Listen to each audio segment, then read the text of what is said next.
V četrtek 18. junija 2015 je v dopoldanskem času potekalo predavanje na temo Nasilje nad invalidnimi osebami, posebni dejavniki tveganja v okviru projekta Občina po meri invalidov. Pripravila sta ga društvo Vizija v sodelovanju z društvom SOS Telefon in občino Slovenske Konjice. O nasilju nad invalidnimi osebami in posebnih dejavnikih tveganja sta spregovorili Maja Plas, predsednica društva SOS Telefon, in Dalida Horvat, vodja programov društva SOS Telefon. Ob zaključku s prijetnim druženjem in pogovorom ob pogostitvi je potekal še ogled razstave, ki na stenah v avli Doma kulture v Slovenskih Konjicah, ki je nastajala pod spretnimi rokami dijakov šolskega centra Slovenske Konjice Zreče z naslovom Preteklost v sedanjosti. Društvo gibalno oviranih invalidov Slovenije Vizija je invalidska organizacija z delovanjem v javnem interesu na področju socialnega in zdravstvenega varstva na državni ravni s sedežem v Slovenskih Konjicah. V okviru svoje dejavnosti izvaja 5 posebnih socialnih programov, ki dopolnjujejo slovensko mrežo posebnih socialnih programov za osebe z diagnozami, pri katerih je ena izmed posledic tudi gibalna ovira. Prioritetno poslanstvo društva je delovanje na področju ustvarjanja enakih možnosti in uveljavljanja osnovnih človekovih pravic, prednostno žensk, ki v življenjskem okolju doživljajo nasilje in druge zlorabe. S postopnim uresničevanjem zastavljenih ciljev in s pomočjo sredstev Fundacije za financiranje invalidskih in humanitarnih organizacij v Sloveniji je društvo leta 2010 za ženske z gibalno oviro, žrtve nasilja, odprlo varno zavetje z imenom Hišo zaupanja, kakor so varne prostore poimenovale uporabnice programa Nasilje nad invalidnimi osebami. V letu 2014 in za nadaljnja leta je društvo ta program nadgradilo z razvojnimi oblikami dela, kamor spada tudi enaka možnost koriščenja programa osebam z invalidnostmi, ne glede na spol. Program je razdeljen na podprograme: Varno zavetje Hiša zaupanja za prehodno varno zatočišče, informiranje in ozaveščanje, psihično in fizično razbremenjevanje žensk z izkušnjo nasilja, spremljanje življenjskih razmer žensk z dolgotrajnim preživljanjem nasilja, raziskovanje in razvoj. Društvo Vizija bo letos oktobra dopolnilo 15 let delovanja. Z društvom SOS pa sodelujejo od leta 2003 in skupaj dosegajo pomembne dosežke na področju nasilja nad invalidi. Tudi društvo SOS Telefon je v svoji drugi varni hiši leta 2010 preuredilo del prostorov za bivanje 2 uporabnic z vozički. Tako obe društvi zagotavljata bivanje za 7 oseb na vozičku z izkušnjo nasilja v družini, medtem ko so druge varne hiše v Sloveniji nedostopne za bivanje oseb z invalidskimi vozički. Društvo Vizija kot organizator in društvo SOS Telefon kot strokovni izvajalec zadnja leta sodelujeta tako, da za ciljno skupino invalidnih oseb, strokovno, medijsko in drugo zainteresirano javnost izvajata predavanja s tematikami o nasilju nad invalidi. Predavanje, kot je današnje, je vsekakor pomemben in lep korak k zagotavljanju boljše družbe, k ozaveščanju javnosti o tej pereči problematiki in k osvetljevanju pravic invalidnih oseb, da bodo v tistih težkih trenutkih vedele, kam se obrniti, da ne bodo vrgle puške v koruzo in da bodo vedno videle lučko na koncu tunela, ker zelo svetlo sveti. Spoštovane in spoštovani, v naslednjih trenutkih predajam besedo še 2 svetlima osebama, 2 gospema. Najprej gospe Lidiji Pratnemer, predsednici Sveta za invalide občine Slovenske Konjice, in nato še gospe Julijani Kralj, predsednici društva Vizija, ravno zaradi njiju lučka v naši občini in tudi širše za invalidne osebe zelo, zelo svetlo sveti.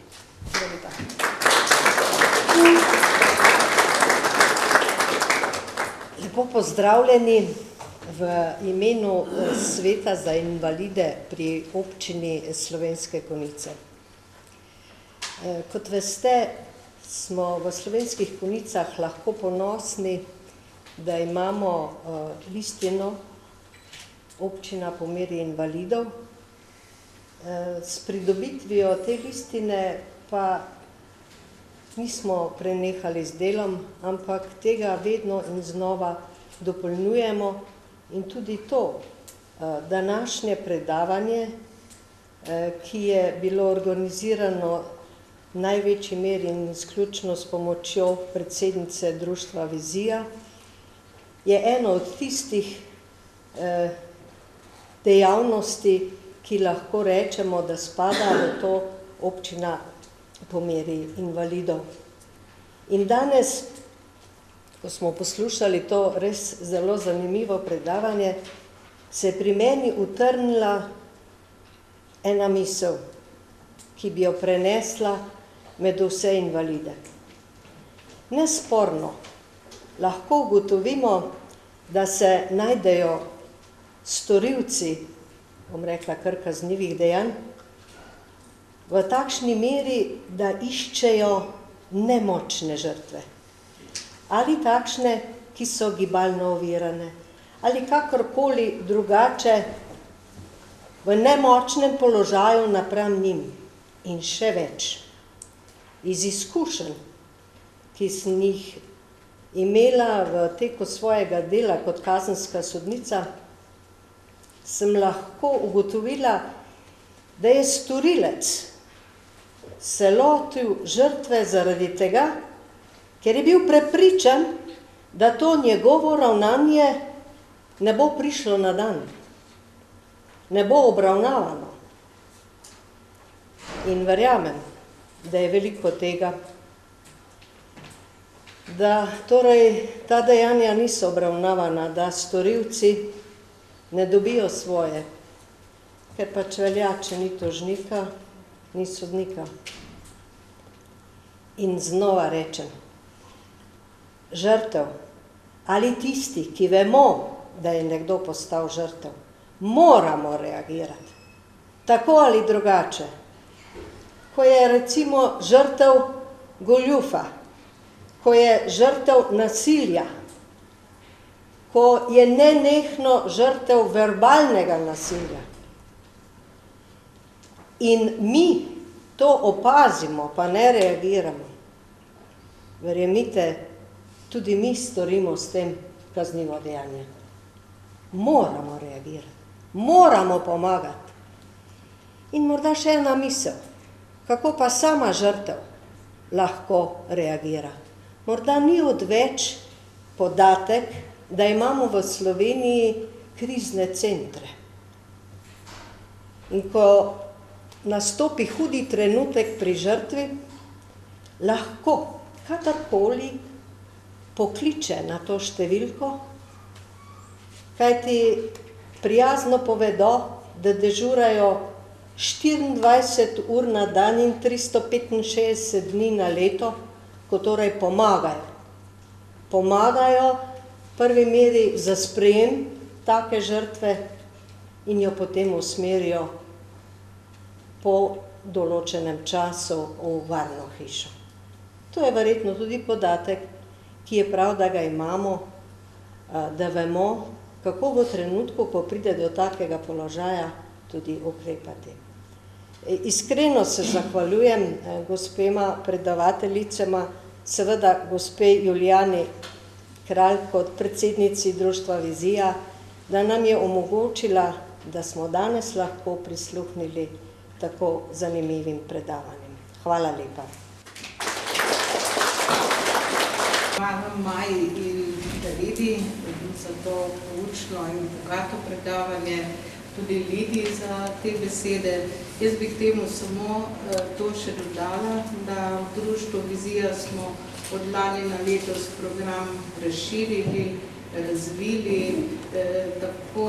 razvili za dolgoročno izvajanje, tako da bo možna nastanitev žrtev nasilja obeh spolov. Smo že znotraj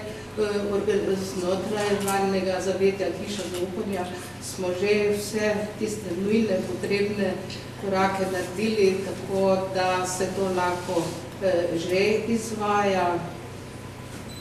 Rada bi povedala tudi, da smo lani novembra imeli obisk s Ministrstva za delo, so naše prostore ogledali, so si ogledali tudi posebno opremo, medicinske pripomočke, kar je pač vse, kar je potrebno, da potem lahko mi sprejmemo žrtev nasilja tudi z najvišjo stopnjo telesne prizadetosti. Manjkajo nam še seveda sredstva, javna sredstva, da bi si zagotovili osebno asistenco, da bi lahko sprejemali tudi osebe, ki potrebujejo 24 ur na dan osebno asistenco, tako da tudi to delo je v teku. Jaz sem optimistična kot ponavadi in mislim, da bomo na dolgi rok tudi to dosegli. Tako da imamo tudi zaposleno strokovno delavko in upam, da bomo pridobili sredstva, da jo bomo obdržali, da bo v pomoč pri izvajanju programa in pa, da se bom jaz počasi lahko umaknila z tega programa in pomagala pa z izkušnjami, ki smo jih dobivali od leta 2000, ko smo v bistvu začeli program. V bistvu smo se ustanovili samo zaradi tega programa, ker smo pač bili mnenja, da edino v samostojni obliki druženja pa upravljanja bomo lahko ta program izvajali tako, kot smo si ga zastavili, pa tako, kot smo ugotovili na podlagi podatkov izpred leta 2000.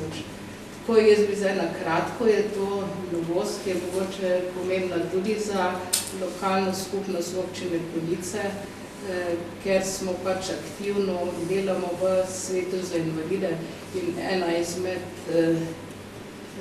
pomembnih zadev, ki jih svet upravlja, je prav gotovo delo na področju uresničevanja človekovih pravic, kar pa v vrsti spada tudi nasilje nad osebami z invalidnostjo.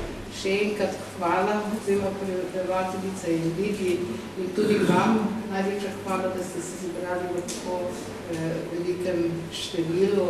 Vsako leto je tako, to nas veseli in tudi opogumlja, da taka in podobna predavanja še izvedemo, pa tudi pripeljemo v Konjice predavateljice, ki imajo tako bogato izkušnjo na podlagi dolgoletnega dela na tem področju.